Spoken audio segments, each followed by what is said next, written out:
Então, gente, boa tarde para vocês mais uma vez. E vamos começar o nosso CENIB, a nossa segunda aula, né? A terceira foi online, a segunda presencial. E vamos orar para a gente começar? Baixem suas cabeças, se acalmem. Oremos. Pai querido, obrigado, Senhor. Obrigado por ter nos trazido até aqui, nessa tarde ensolarada, esse sol maravilhoso. E obrigado, Senhor, por nós estarmos aqui, estarmos em comunhão, estarmos juntos aqui para aprender de Ti, para que Tu fales conosco. Que a gente descubra, Senhor, o verdadeiro propósito que Tu tem para as nossas vidas, que a gente pratique, que a gente entenda e faça conforme a Tua vontade, Senhor, que a gente viva conforme Teu Filho Jesus, que viveu aqui para nos ensinar. E muito obrigado, Senhor. Muito obrigado pela oportunidade e privilégio de aprender de Ti. Então, abençoe essa aula, abençoe a todos que vamos estudar aqui e aprender mais de Ti. É que nós te pedimos, Senhor, em nome de Jesus. Amém. Gente, se reúna aí rapidinho, em grupos de 3 pessoas. 3. Não pode ser mais, não pode ser menos. 3 pessoas. Mas fique em pé. Hoje o pessoal da manhã estava no gás. Acordou cedo e estava todo mundo...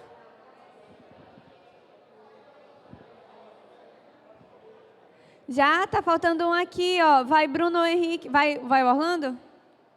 Pronto, olha, deu certinho. No máximo. No máximo. Tá. Defina aí quem é a pessoa 1, pessoa 2, pessoa 3. Rapidola. Já? Junta aqui o Rômulo, ó, com vocês. A pessoa 1 vai falar... Vocês fizeram a meditação do livro? No primeiro dia, você tinha que escolher um dos capítulos iniciais para ler. Você entendeu essa parte? Aí a pessoa 1 vai dizer qual foi o capítulo que ela escolheu e por que ela escolheu esse capítulo. Beleza? Então fale aí. A pessoa 1 fala o capítulo que escolheu e o que mais chamou sua atenção.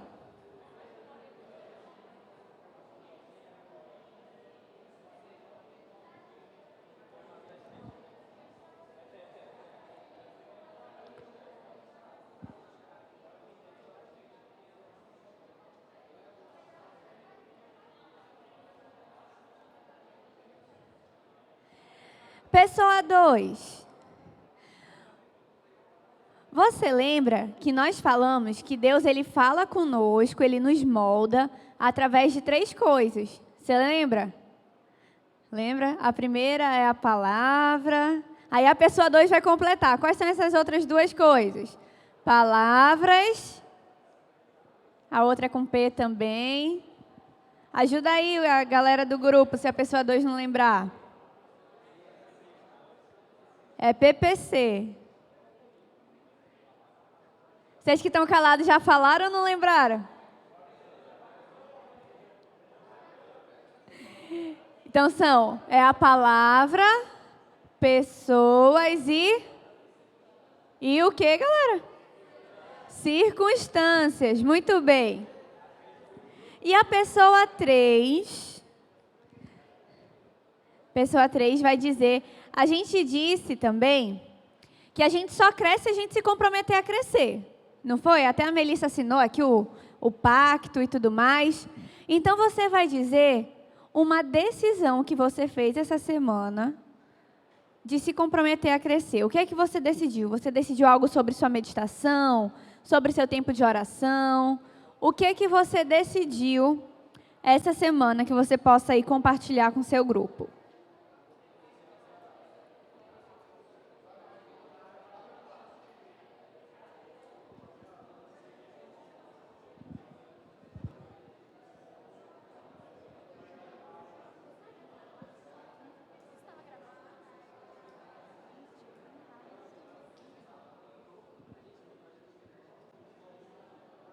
Já? Foi tanta decisão assim que o povo ainda está conversando ou já estão todo mundo falando de outra coisa? Beleza, sente aí, pode sentar.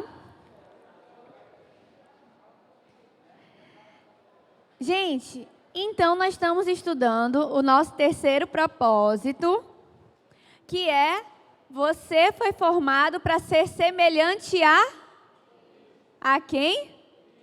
A Cristo.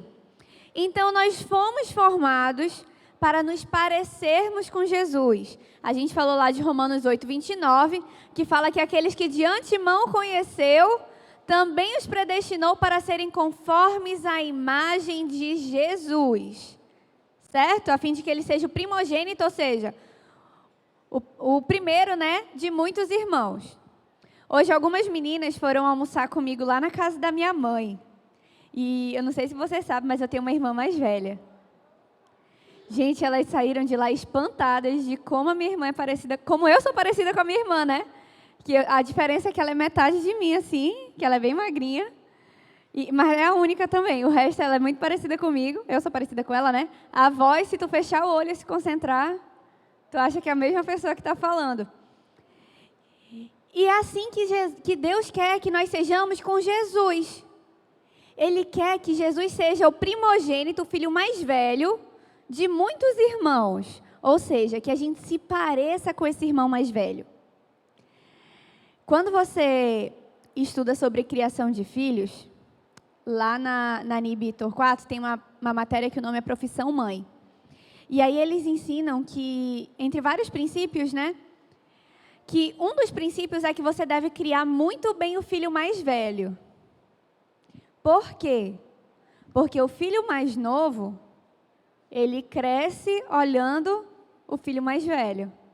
Então, se você cria bem o mais velho, o mais novo já fica mais fácil, porque ele vai aprendendo também com o mais velho. Então, nós fomos criados para nos tornarmos semelhantes a Cristo, que é o nosso irmão mais velho.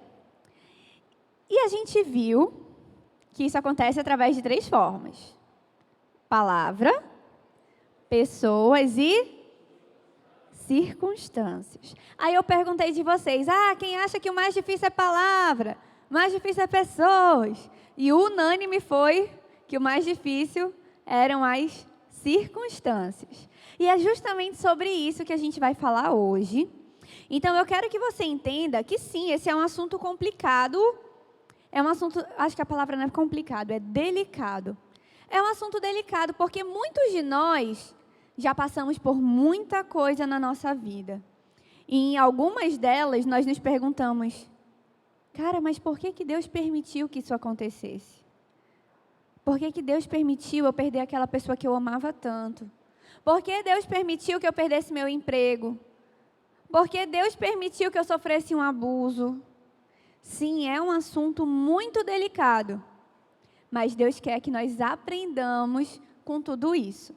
Deus, ele nunca desperdiça um sofrimento, gente. Nunca. E nós também não podemos fazer isso. Deus, ele usa as circunstâncias para moldar o nosso caráter, assim como ele usa a palavra de Deus.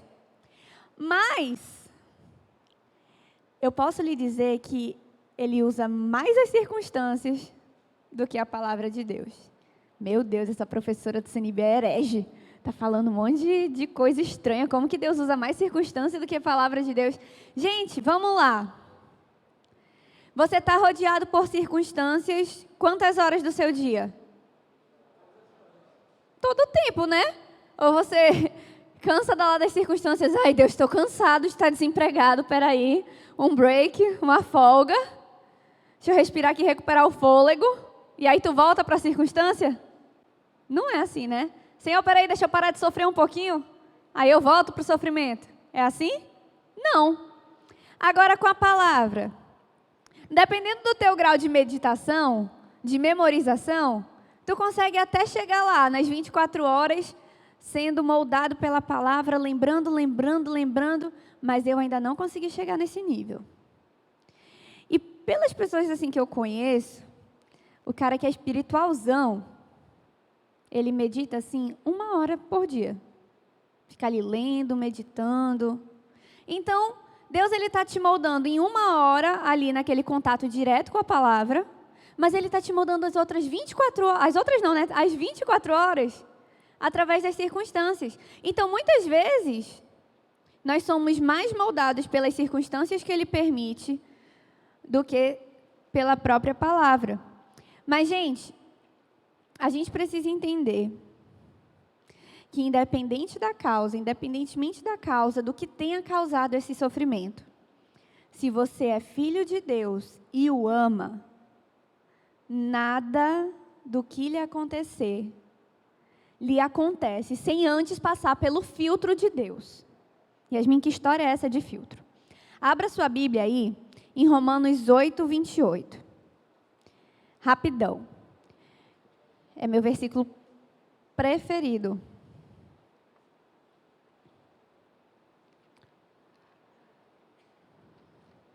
Romanos 8, 28. Vamos ler junto? Abriram? Ainda não? Bora lá. 1, 2, 3 e... Sabemos que Deus age em todas as coisas para o... Vamos voltar aqui rapidinho, que eu acho que a gente leu rápido. De novo. Sabemos que Deus age em todas as coisas para o bem daqueles que o amam, dos que foram chamados de acordo com seu propósito. Gente, todas as coisas. Deus, Ele não age só nas coisas boas para o seu bem. Deus, Ele age em todas as coisas para o bem daqueles que o amam. Então, tudo que acontecer na sua vida, por mais doloroso que seja, por mais difícil de aceitar que seja, a gente precisa confiar que foi propósito de Deus, foi plano de Deus para moldar o seu caráter. Tem uma frase que eu gosto muito, que fala que Deus, Ele muitas vezes não muda as circunstâncias, porque Ele quer moldar o seu caráter através das circunstâncias. E aí você pode se perguntar, mas como que a gente pode edificar o nosso caráter semelhante ao caráter de Cristo? Como que a gente pode se tornar parecido com Cristo sofrendo desse jeito?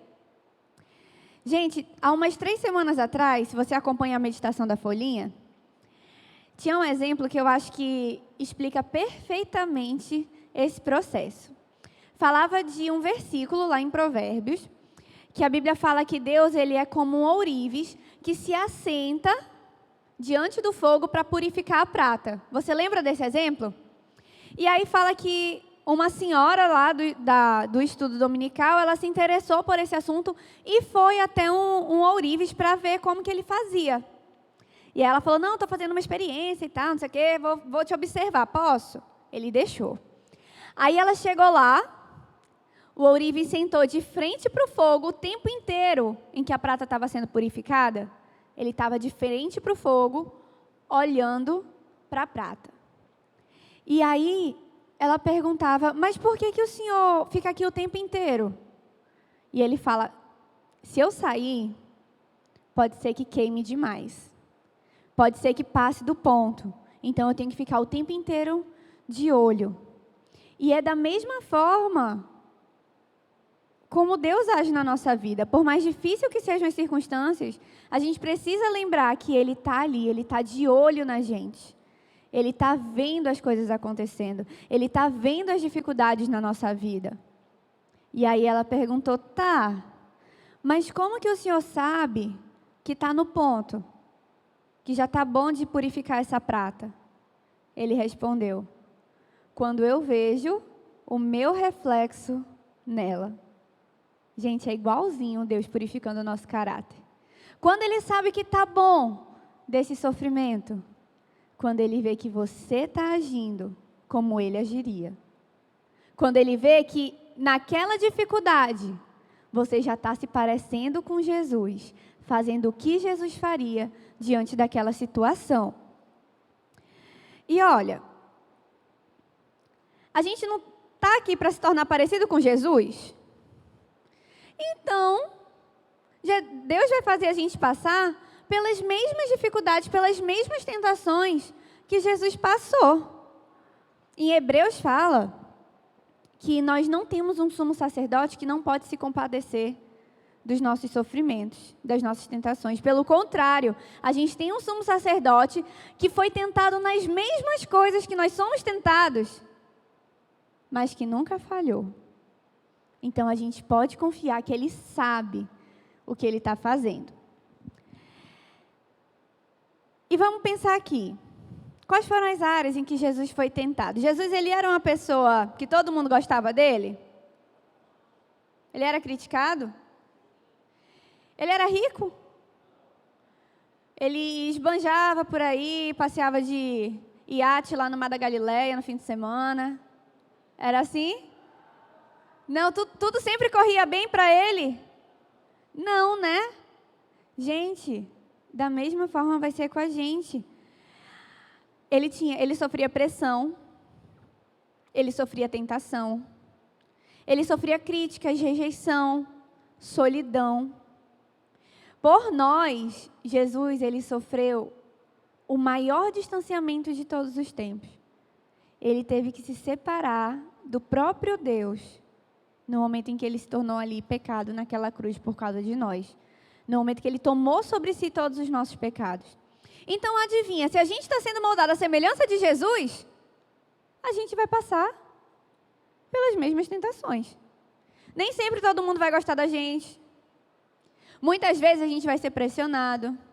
Muitas vezes as coisas vão parecer sem solução, um caminho sem saída.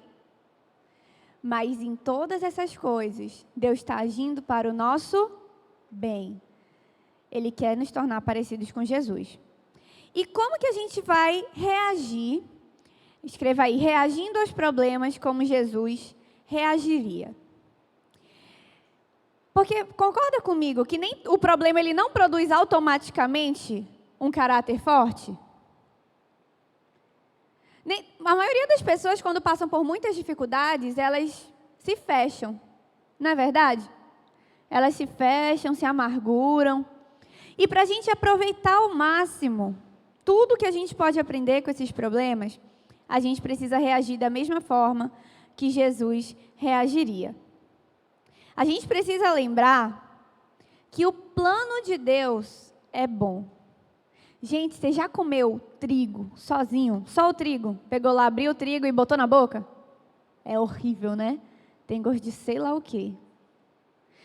Se você pegar todos os ingredientes de um bolo separados, alguns deles vão parecer... Eu tenho nojo do cheiro do trigo. Que não sei, aquele negócio... fede. Agora, se eu misturo tudinho, bato, asso, fica bom, não fica? Fica gostoso. Depende de quem faz, né? Mas geralmente... Então, da mesma forma são as circunstâncias na nossa vida. Às vezes tem uma mais amarga, uma que a gente não entende bem, uma que sozinha a gente fica, meu pai. Mas quando a gente junta tudo, Deus produz um caráter aprovado.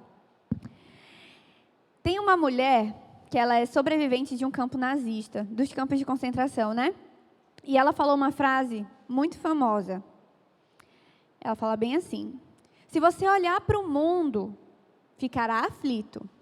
Isso te lembra alguma coisa? Quando a gente vê o jornal, a gente já fica meio passando mal, né? Que é tragédia atrás de tragédia. Se você olhar para si, ficará deprimido. Vai totalmente contra os coaches que falam, não, a solução está dentro de você. Você só precisa se conhecer. Mas se olhar para Cristo, ficará descansado. Então, como deve ser a nossa atitude? A primeira atitude deve ser: exulte e agradeça.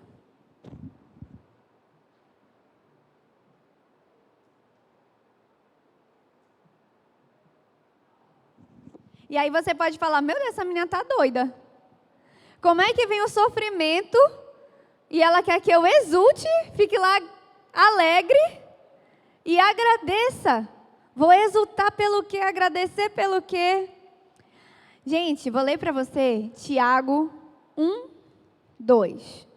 Quando eu li esse versículo a primeira vez, eu fiquei tipo, quê? Olha o que fala. Meus irmãos, Considerem motivo de grande alegria quando vocês ganharem uma herança. É isso que está escrito lá? Né? Não, olha só como está. Considerem motivo de grande alegria o fato de passarem por diversas provações. Eu fiquei, meu pai, esse Tiago é meio louco. Como que eu vou ficar alegre? As coisas estão ruins para o meu lado, as coisas ruins estão acontecendo, as coisas difíceis estão acontecendo. E aí ele continua.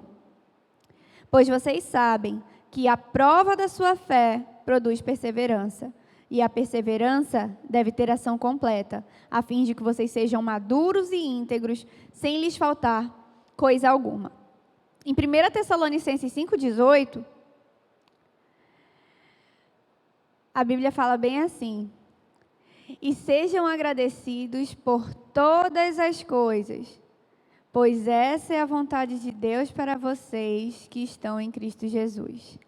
Gente, como é isso de ser agradecido por tudo? Quer dizer que Deus espera que eu seja agradecido até pelas coisas ruins? Não, gente, isso seria masoquismo, né? Tipo, Senhor, obrigada porque estou desempregado, estou passando fome. Não, não é isso. Você deve agradecer porque se isso está acontecendo na sua vida, é uma questão de fé.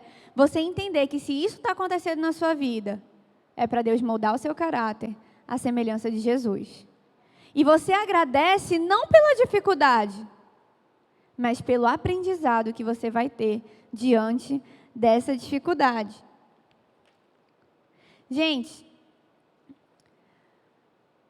não importa o que aconteça, a gente sempre pode se alegrar em Deus. E a segunda forma é recuse-se a desistir. Seja paciente e persistente. Você precisa entender, nós precisamos entender que a construção do caráter é um processo lento. Não é assim, me converti, perfeita sou. Agora já está tudo certo. Não é assim, gente. Nós vamos sendo moldados diante das dificuldades. E vamos lá, você que é papai e mamãe. Quando seu filho apronta, para ele aprender, você faz o quê? Como é que é, Hannah? A Hannah é uma mãe top. Fale aí, amiga. Assim mesmo. Ela dá tudo que o menino quer, senão não prestava nenhum, mano. E Deus, ele é assim com a gente também. Ele não é um pai excelente? Se Deus desse tudo que a gente quisesse, gente, Ele não moldaria nosso caráter. Então, persista, não desista, seja paciente. Não é porque as coisas estão parecendo mais complicadas, parecendo mais difíceis, que nós precisamos desistir. Se você estiver enfrentando algum problema nesse exato momento, não se pergunte, Senhor, por que comigo? Se pergunte, Senhor, o que o Senhor quer que eu aprenda? Eu sei que tudo que o Senhor faz é para o meu bem. Se isso está acontecendo, o que o Senhor quer me ensinar? Gente, confie em Deus e continue fazendo o que é certo. Não desista, cresça. Sabe de uma coisa que Deus ele usa para a gente crescer, falando em crescimento? É um negocinho chamado tentação. E por incrível que pareça, nós crescemos através das tentações. Anote essa frase aí, que ela vai ser muito importante para você. E ela vai já fazer sentido.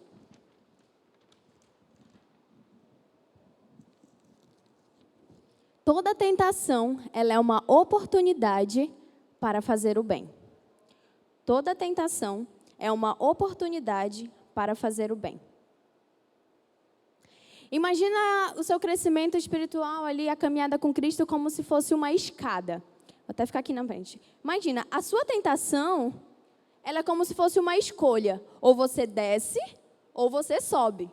Ou você desce, você cede à sua tentação, ou você hesita. Você se parece com Cristo e você não cede à sua tentação.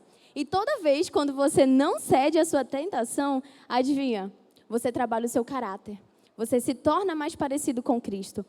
E um dos frutos que mostra isso está lá em Gálatas 5:22. Vocês sabem os frutos dos Espíritos? Eu perguntei de manhã, ninguém sabia, só uma pessoa sabia.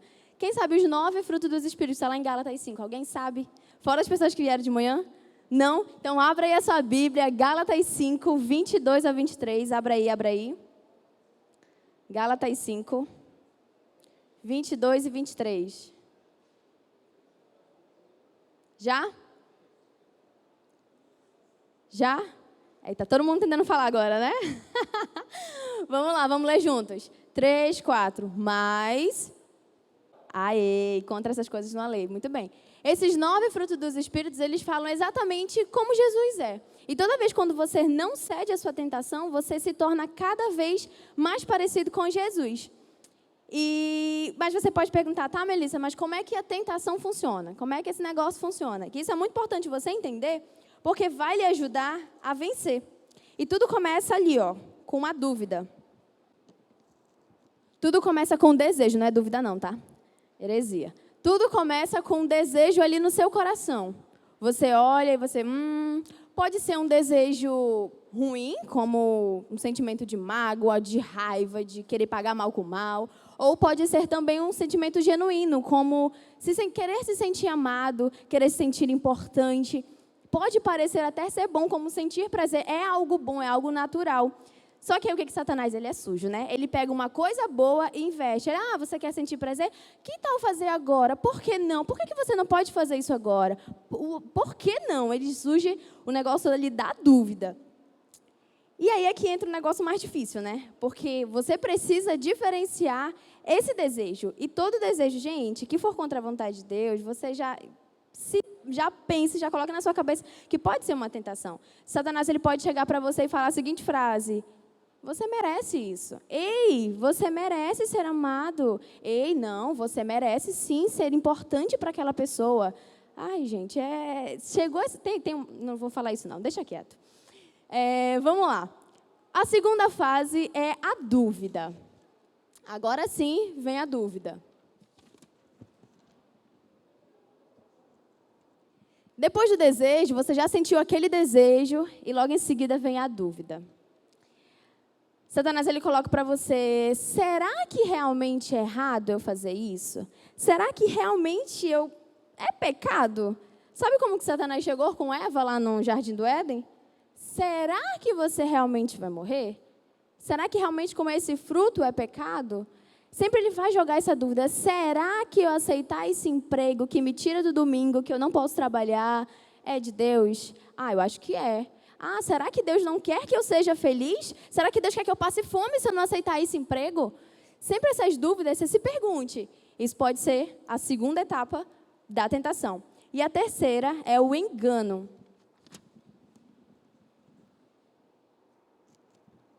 Que vem logo em seguida. Deixa eu ajeitar aqui. O engano. Depois que você sente o desejo, você cria aquela dúvida, aí você se auto-engana. Eu acho que não é tão errado assim. Eu acho que não é tão errado eu dar um pause no meu vídeo no Palavra Fest. Lembra quando era para gravar? Não, vou dar uma pausa aqui, ninguém vai perceber. O meu pastor não vai saber, o meu líder não vai saber. Eu acho que não é tão errado. Essa semana que passou, os jovens ficaram com o desafio Zero Açúcar, né? Foi um negócio meio bizarro pra gente. E a gente ficava sem açúcar durante uma semana. E o legal é você conversar com os jovens depois de como foi essa semana. Tinha gente se batendo todinha, era um negócio assim horrível. A gente conversou ontem, né, com as meninas do meu GA, e cada um contou a sua experiência e tudo mais. E uma jovem falou assim que, eu não sei se era irmã, se era prima dela, de 7 anos, falou assim, tu tá com esse negócio de zero açúcar, por que tu tá fazendo isso, mana? O quê? Se fosse eu, eu fazia escondido, eu comia mesmo, ninguém vai saber?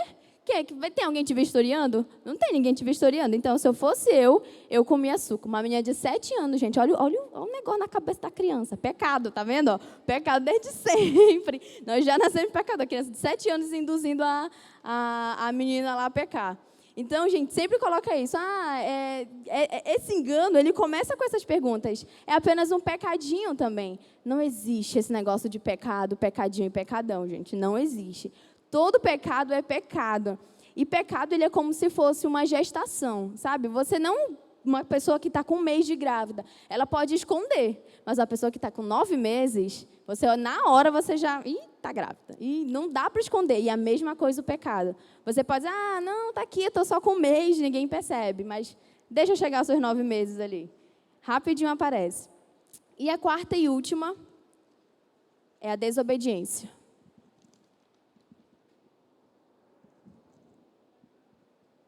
Depois que você sente o desejo, depois que você cria dúvida, aí você se auto-engana e você cede à tentação, que é a desobediência. E isso desagrada tanto a Deus, gente, mas, sabe, eu tenho uma notícia boa e uma notícia ruim para você. Eu normalmente, quando tem assim, né, eu prefiro amar, né, para boa consolar. E a notícia má que eu tenho a falar para vocês é que você nunca vai deixar de ser tentado. E é isso. Triste, né? Mas você nunca vai deixar de ser tentado. Sabe quando você vai deixar de ser tentado? Quando Jesus voltar. E você estiver com o seu corpo glorificado, estiver no céu. Ali sim, zero tentação, perfeição, ó, maravilhoso. Mas enquanto a gente está aqui nessa terra, com o corpo pecador, você nunca vai deixar de ser tentado. Mas a notícia boa, você pode evitar as suas tentações. Você pode evitar a chegar a pecar. E uma forma prática para você fazer isso. Primeiro, recuse-se ser intimidado.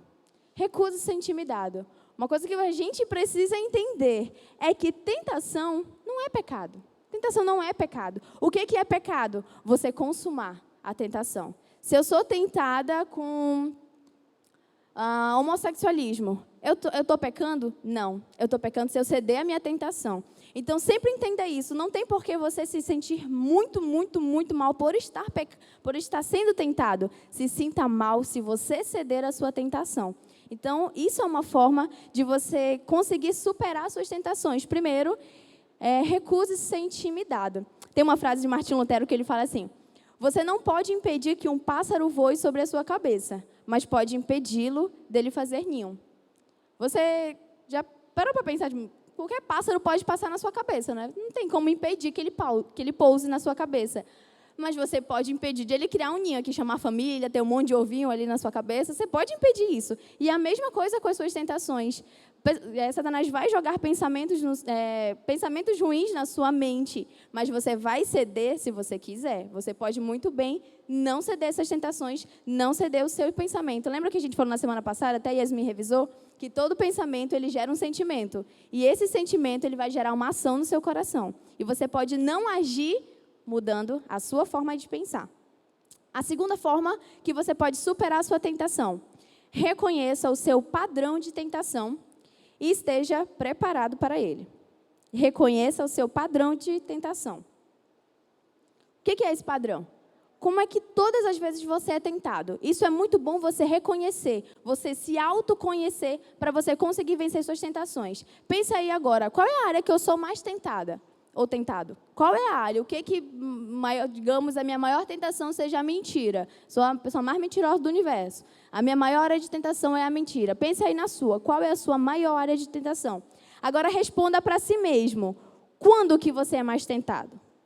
Em qual dia da semana? De segunda a sexta? Nos finais de semana? Qual o horário? Cara, eu sou muito tentada de manhã, sou muito tentada de tarde, sou muito tentada à noite, de madrugada. Qual é o horário? Tenta pensar aí, qual a sua maior área de tentação e quando que você é mais tentado. Outra pergunta, onde que você é mais tentado? Sou mais tentado no trabalho? Tem muita gente falando besteira. Sou muito tentado na faculdade, na escola, como tem muita gente, sei lá, dando em cima de você, para você que é jovem, ou casado também. Qual a área que você é mais tentado? Aonde? Em casa, sozinho, no meu quarto, no banheiro? Aonde que você é mais tentado? Outra pergunta. Quem está com você quando você se sente tentado? São seus amigos? São você sozinho, talvez? Com quem que você se sente mais tentado? E, por fim, como que você se sente quando está sendo tentado? Normalmente você está muito cansado, ou você está entediado, ou estou triste, eu estou muito feliz. Qual o sentimento que você está sentindo naquele momento que você está sendo tentado? Gente, você entender essas perguntas, se autoanalisar, vai ajudar você a vencer. Porque se eu sei que eu sou tentada toda madrugada assistindo Netflix, eu vou ficar de madrugada assistindo Netflix? Não vou, porque eu sei que eu vou pecar. E se eu quero agradar a Deus, eu não posso fazer isso. Então, você conseguir entender as suas áreas de dificuldade vai ajudar você a vencer, vai nos ajudar a vencer. E, gente, O planejamento, ele é a melhor forma de você conseguir vencer. Olha só o que fala em Provérbios 4:26. Pense bem no que você vai fazer e todos os seus planos darão certo. Planeje e você vai conseguir vencer. E por fim, a última forma é peça a ajuda de Deus. Gente, Deus não vai negar ajuda para você quando você quer de fato vencer. Jesus passou pelas mesmas dificuldades que você, ele entende. Ele também foi tentado. Ele não vai dizer assim, não, deixa ele fazer sozinho. Não, eu consegui vencer porque eu sou o próprio Jesus. Você não, você vai sofrer, vai. Não, Jesus vai ajudar você se você pedir. Ele fala, ei, peça a mim, peça socorro de mim. As tentações, elas nos mantêm dependentes de Deus. Todas as vezes que a gente vê que nós somos tentados por algo, aparentemente algumas coisas são bem pequenas, nós vemos quando nós somos pecadores, o quanto nós somos dependentes de Deus. E isso é muito importante a gente entender, porque nos faz não ser, não subir a cabeça. Não, eu tenho tanto tempo de igreja, não, então sou o santo porque eu estou dando aula de CENIB. Não, Não, gente, nós somos todos pecadores e todos sentimos tentações. E o que você precisa entender também é que quando você não cede à sua tentação, você, além de produzir frutos, você tem uma recompensa. Abra aí a sua Bíblia em Tiago 1:12. Abra aí, Tiago 1:12. Se você circulava esse versículo aí, decorava, fazia uma tatuagem, brincadeira, faz não. Tiago 1:12, já? Vamos ler juntos? 3, 4. Feliz é o homem que persevera na provação, porque depois de aprovado, receberá a coroa da vida que Deus prometeu aos que o amam. Ou seja, você vai passar por tribulação, você vai ser tentado, mas se você perseverar, se você falar, Deus, eu não quero ceder essa tentação, eu quero parecer contigo, você receberá a coroa da vida que Deus prometeu aos que o amam. Então, lembre-se disso. Toda tentação, ela é uma oportunidade para fazer o bem. A tentação, ela é uma escolha. Você cai ou deixa de cair se você quiser. Tá bom? Gente, eita, a bateria tá ligada. Como que nós vamos, então, derrotar essa tentação? Porque, às vezes, parece que derrotar a tentação é um negócio muito difícil. Não parece? Que é quase impossível, e aí a pessoa fala, mano, mas eu não consigo, é mais forte do que eu. Jovem, tem essa mania de falar que é mais forte do que eu, que chega, ô bicho fraco então. Mas gente, olha o que a Bíblia diz, em 1 Coríntios 10:13, provavelmente você conhece esse versículo, fala bem assim, não sobreveio a vocês tentação que não fosse comum aos homens. E Deus é fiel. Ele não permitirá que vocês sejam tentados além do que possam suportar. Mas quando forem tentados, Ele mesmo lhes providenciará um escape para que possam suportar. Quando você vem com essa história, quando a gente vem com essa história de que foi mais forte do que eu, primeiro tu está dizendo que Deus é mentiroso. Porque Ele acabou de dizer, não sobreveio a vocês tentação que não fosse comum e que Ele nunca permitiria que vocês fossem tentados além do que vocês possam suportar. Então, essa história de que foi mais forte do que eu, tu está dizendo para Deus que Deus está mentindo. Gente, você está dizendo que Deus, Ele não foi fiel. Ele não lhe providenciou um escape. Ele não lhe ajudou. E sabe, a gente deveria, na verdade, porque assim, pense comigo. Você não foi homem, foi mulher suficiente para fazer a besteira? Porque, vamos lá, gente, vamos ser sinceros. Raras vezes a gente peca sem saber que aquilo é pecado. Não é verdade? A Bíblia fala que quando nós pecamos é quando nós somos seduzidos pelos nossos próprios maus desejos. E aí a gente começa, lembra do ciclo?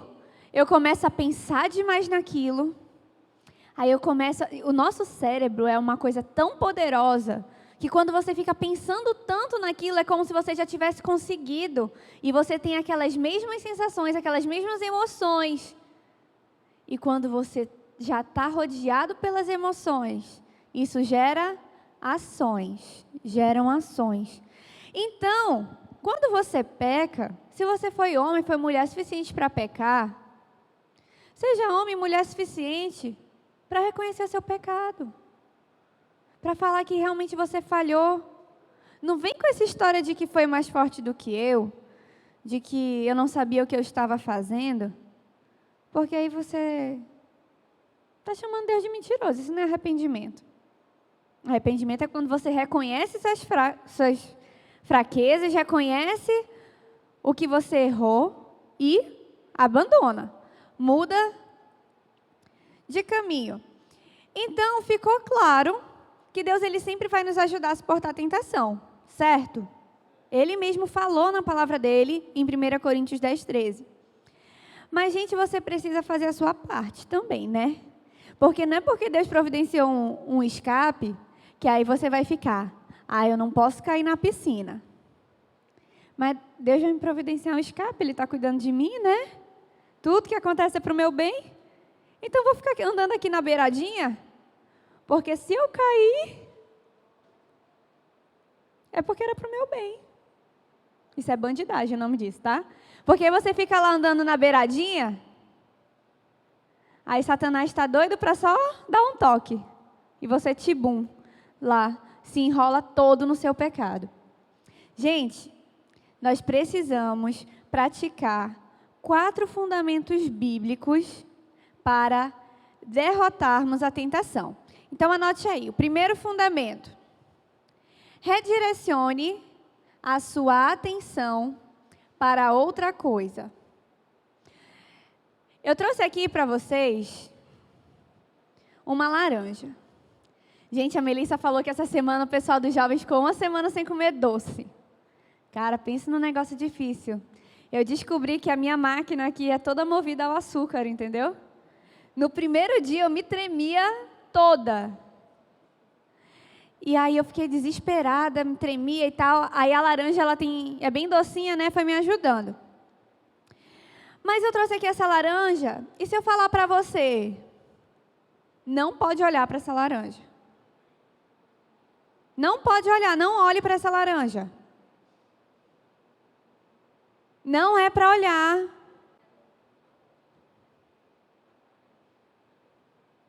O Wengli está olhando. Ele olha, quando eu olho, ele vira o rosto. Não olha para a laranja. Todo mundo falhou, todo mundo olhou para a laranja. Agora, vou te ajudar. Traz aqui. Gente, olha para quem passou uma semana sem doce. Olhe para esse bolo de chocolate. Tá vendo aqui o bolo que a gente trouxe? Tu nem lembra que tem uma laranja aqui, irmão. Porque tu tá olhando pro bolo.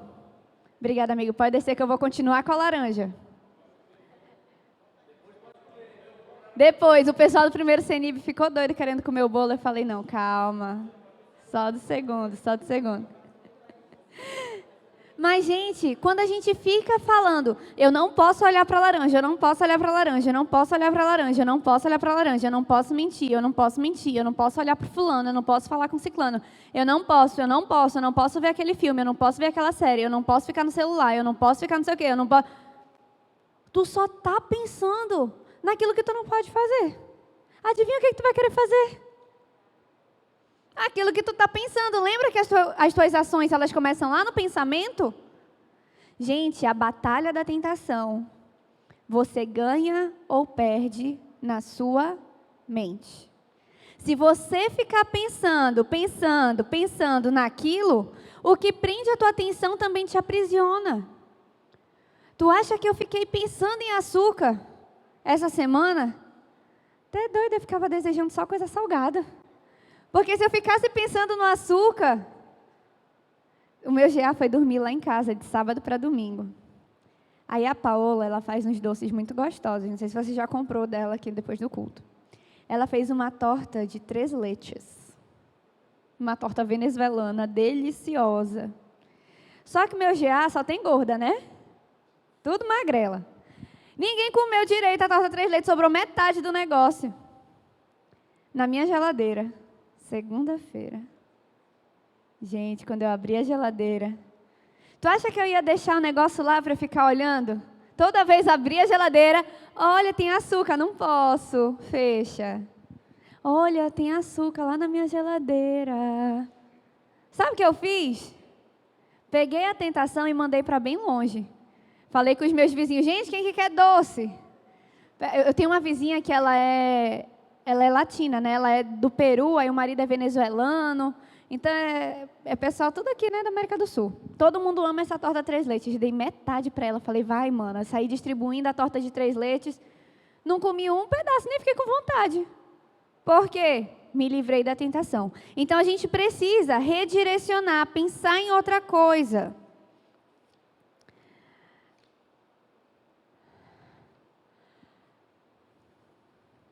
Gente, quanto mais a gente foca em não querer algo, é que nem quando... Quem aqui já fez dieta?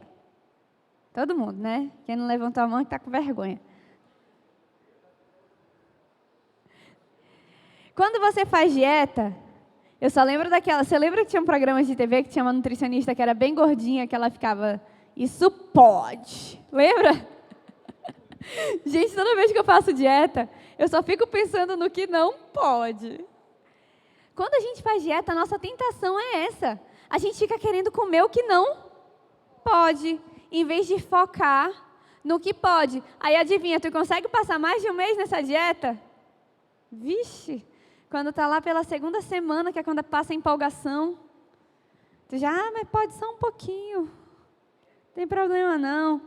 Então, a gente precisa substituir. Substitua a sua tentação, é aquele mesmo princípio da substituição lá de Colossenses 3, que fala que a gente tem que tirar a mentira e colocar a verdade.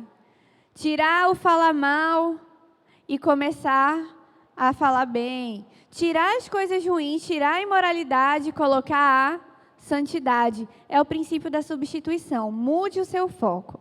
Segundo, revele a sua luta a um amigo espiritual. Você não precisa chegar na igreja e sair contando a sua tentação e seu pecado para todo mundo. Você está fazendo a fofoca de você mesmo. Teve uma vez que chegou uma pessoa, tem um tempinho isso, e aí essa pessoa, ela falava muito. Aí ela chegou e contou para o fulano que namorava escondido. Aí depois contou para o ciclano que namorava escondido. Aí depois veio e me contou que namorava escondido. Todo mundo já sabia que a pessoa estava namorando escondido. Aí o irmão, até o irmão já sabia, né, que era escondido do irmão. O irmão já sabia. Aí o irmão veio me contar. A menina ficou mordida comigo, dizendo que eu que fui dizer para o irmão dela que ela estava namorando escondido. Falei, mano, eu nem precisei. Tu falou para todo mundo. Então, você não precisa sair contando seu pecado para todo mundo. Você precisa sim dizer para um amigo espiritual. Quem é esse seu amigo espiritual? Só que tem o Espírito Santo, aceitou Jesus, chegou, acabou de sair de um com Deus, levantou a mão. Ele é seu amigo espiritual? Não. Porque sabe o que vai acontecer com esse seu amigo que é menos espiritual que você, que acabou de chegar, que ainda não tem firmeza na palavra? Ele vai só dar um tapinha nas suas costas. Gente, é difícil, às vezes, a gente confessar nossas tentações para quem a gente sabe que vai puxar nossa orelha, né? Aí a gente quer procurar aquele irmão que vai só, que peca no mesmo pecado que a gente, que é bandido que nem a gente quer confessar para ele, porque ele vai, poxa, amiga, tudo bem, na próxima você consegue.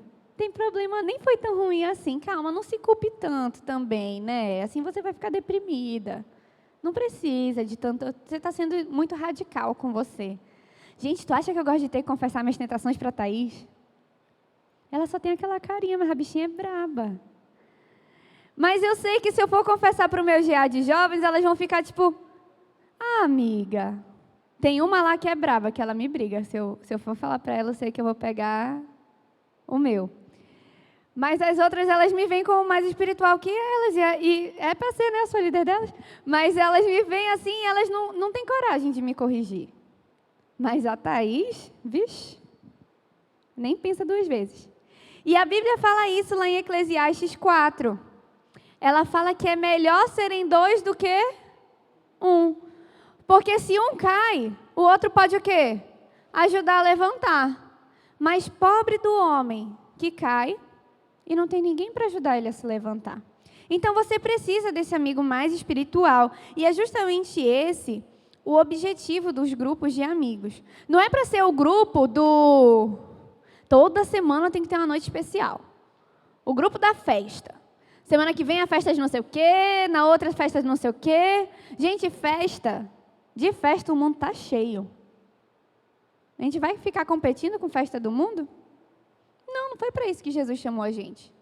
O grupo de amigos é para ser um lugar onde você pode confessar suas tentações, onde você pode buscar ajuda, onde você vai ter pessoas que vão lhe cobrar a melhorar, a crescer. Porque senão, não precisa. Não é verdade? Gente, a comunhão honesta e verdadeira é o antídoto para a luta solitária contra os pecados. Tem amigos que orem por você nas suas dificuldades, que lhe cobrem nas suas tentações, que não passe a mão na sua cabeça quando você faz besteira. A solução de Deus é muito simples. É não reprima. O pastor, ele tem uma frase, não reprima, confesse. O pastor, ele sempre fala que é mais fácil confessar a tentação do que confessar pecado. Quando você confessa a tentação, você passa vergonha, né? Porque ninguém gosta de falar que você está quase para pecar. Ninguém gosta de dizer que aquilo está sendo uma dificuldade na sua vida. Mas só aquela vergonha de você já estar confessando a sua tentação, lhe faz pensar duas vezes antes de pecar. Porque você não vai querer confessar o pecado.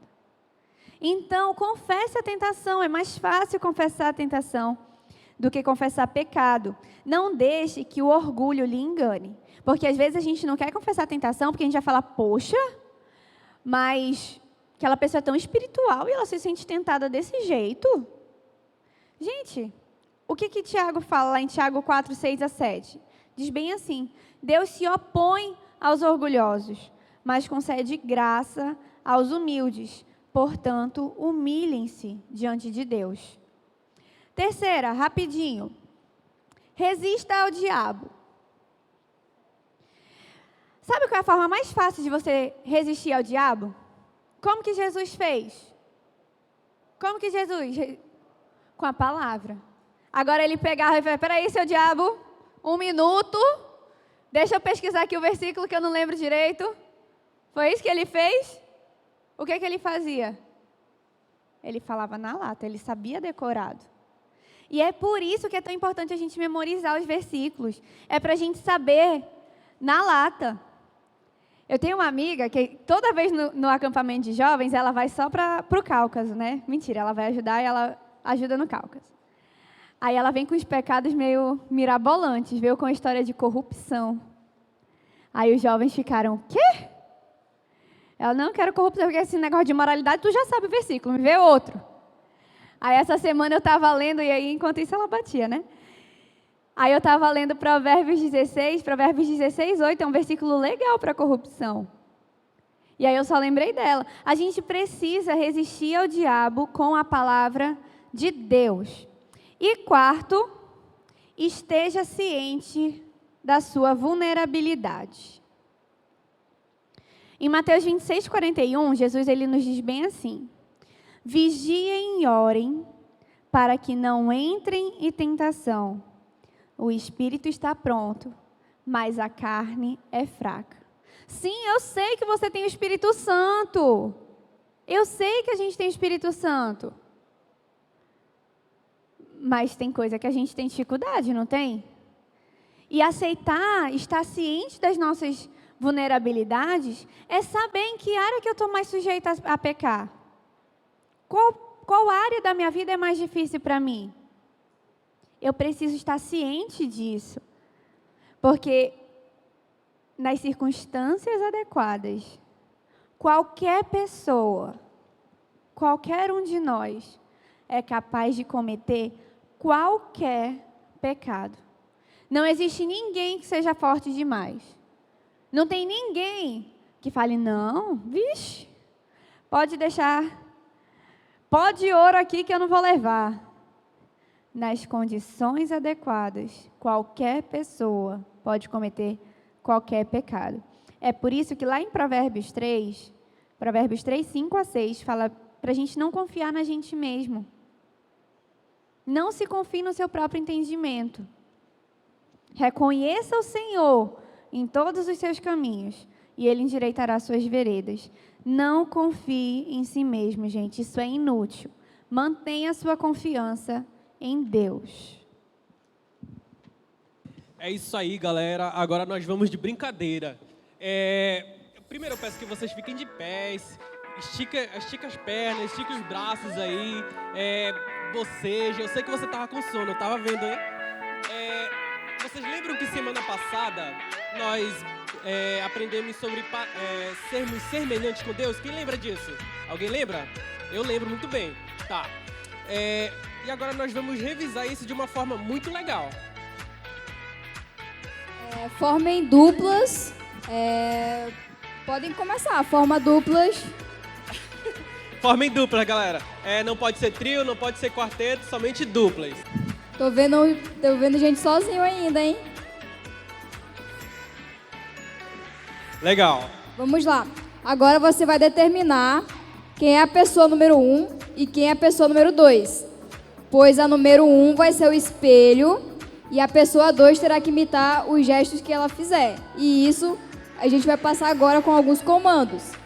Legal. Agora, a pessoa número 2, fique atenta para o primeiro comando. O primeiro comando é arrumar o cabelo para ficar bonitinho. Daqui a pouco vai começar o culto. Então, arruma aí.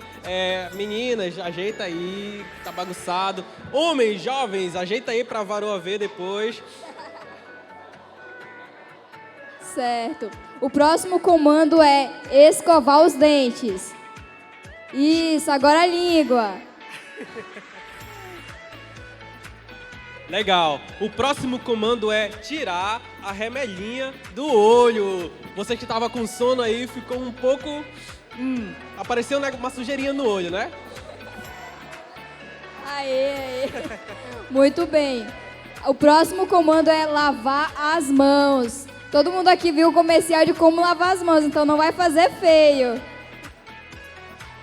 Passa o álcool. Legal. A próxima essa daqui é bem legal.